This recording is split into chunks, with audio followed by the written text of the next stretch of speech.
බෝධිසත්ව දහම් දේශනය මිට අවුරුදු 4කට කලින් නැවතුණා. ඒ නැවතිච්ච තැන ඉඳලා මම නැවත පටන් ගන්නවා. පටන් ගන්න කලින් මම පොඩ්ඩක් නැවත පහුගිය දේශනා YouTube එකකින් ඔබ දන්නවා මගහැරිලා ගියා. සතිදේවී ශක්තිපීඨ YouTube channel එක හැක් කළා. ඒ නිසා අද අපිට ඒ සියලුම දේශනා හිමි වෙලා තියෙනවා. ඒ හින්දා මේ දේශනා අද අහන කෙනෙක් ඉන්නවා නම් අලුතෙන් අහන කවුරු හරි ශ්‍රාවකයෙක් ඉන්නවා නම් ඒ අයට මම නැවත මතක් කරලා දෙන්න කැමතියි. ඉස්ලාම දැනගන්න ඕනේ මම කවුද? ඇයි අපි මේ ලෝකයට ආවේ? අපින් මේ ලෝකයට වෙන්න ඕන දේ මොකක්ද? එතකොට අපේ ජීවිතේ මේ මනුෂ්‍යාත්මයක් ලැබලා අපි ඇවිල්ලා ඉන්නේ ඇයි? මෙන්න මේකට උත්තර ටික ඔයගොල්ලෝ හොයාගන්නම ඕන. වරන් තියෙන කෙනෙක් වේවා, නොවන කෙනෙක් වේවා, භාවනා යෝගී කෙනෙක් වේවා, සාමාන්‍ය ජීවිතයක් ගත කරන කෙනෙක් වේවා. මේක අනිවාර්යයෙන්ම හොයාගන්නම ඕන.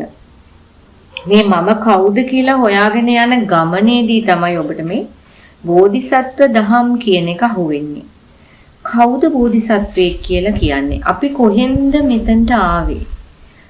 අපේ පටන් ගැනීම මූලාරම්භය කොතනද තියෙන්නේ? මේක මම ඉස්සර වයිට් බෝඩ් එකේ දාලා ඇඳලා පෙන්නු එකක්.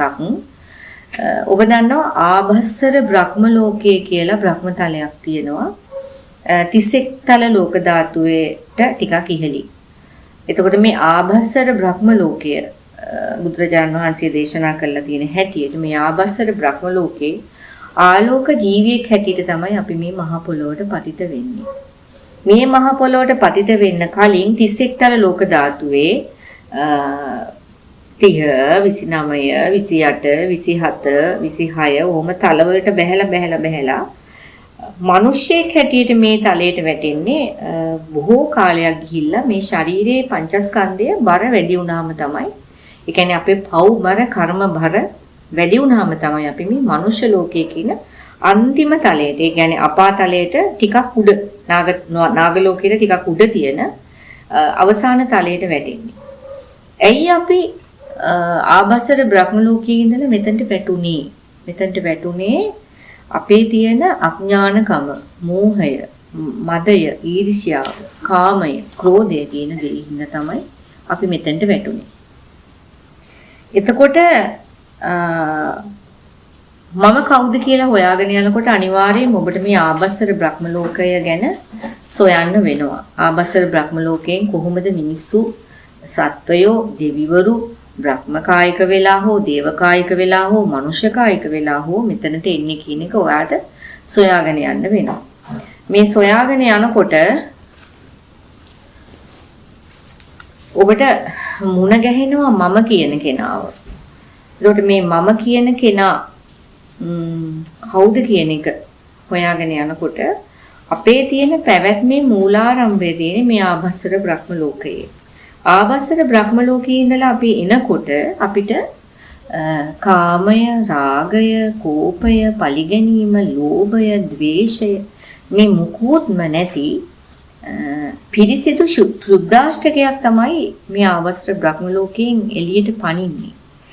ඊට පස්සේ මේ කාම වේගවලට අහු වෙලා අපේ පංචස්කන්ධේ බර වැඩි වෙලා තමයි අපි මනුෂ්‍ය ලෝකයට හෝ සත්ත්ව තලයකට හෝ දිව්‍ය තලයකට හෝ බ්‍රහ්ම තලයකට වැටෙන්නේ. එතකොට මේ ලෝකයට වැටුණාට පස්සේ අපිට වරමක් එනවා, එක්ක භාවනා යෝගී ශක්තියක් එනවා, එක්ක විශ්ව ශක්තියක් එනවා කියනවා. හීනෙන් එක එක පණිවිඩ එනවා කියනවා, එක එක කෙනා පේනවා කියනවා. දෙවිවරු ඇවිල්ලා අපිට කතා කරනවා කියනවා. කවුද මේ කතා කරන්නේ? ආභස්සර බ්‍රහ්ම ලෝකයේ මනුෂ්‍ය ලෝකයේ 31 තල ලෝක ධාතුවේ ගොඩාක් ඉහළ තියෙන්නේ. ඒ කියන්නේ ආලෝක වර්ෂ කෝටි ගාණක් යනවා ආභස්සර බ්‍රහ්ම ලෝකයට මනුෂ්‍ය වර්ෂ වලින් ලං වෙන්න. එතකොට ඒ අයට බෑ කෙලින්ම ඩිරෙක්ට් අපිට සංවේදනය නිකුත් කරන්න. ඒ අය කරන්නේ ඒ අයට ළඟම තියෙන පල්ලෙහා දිව්‍ය තලයට පණිවිඩයක් යවනවා. මගේ දුව නැත්තම් මගේ ස්වාමි පුරුෂයා, මගේ භාර්යාව, මගේ ගුරුවරයා මෙන්න මෙතනට වැටිලා ඉන්නවා. පුළුවන් නම් ගිහිලා පණිවිඩයක් දෙන්න. එයාලා නැවත එනකන් අපි බලාගෙන ඉන්නවා කියලා. ඊට පස්සේ තමයි ඒගොල්ලෝ ඒ පණිවිඩය දෙනවා අපි කියමුකෝ සන්තුෂ්ඨ දිව්‍ය ලෝකෙට. එතන ඉන්නවා කවුරු හරි අපේ ඥාති කෙනෙක්. එක්කෝ අපේ ගුරුවරයා, එක්කෝ අපේ ස්වාමි පුරුෂයා, භාර්යාව හෝ පෙර අපේ දරුවෙක් හෝ කවුරු හරි ඉන්නවා. එයා මේ රාජකාරිය බඩාරන් එයාගේ පල්ලෙහා තියෙන යාමයට දන්නවා. යාමයෙන් ওই වගේ අපි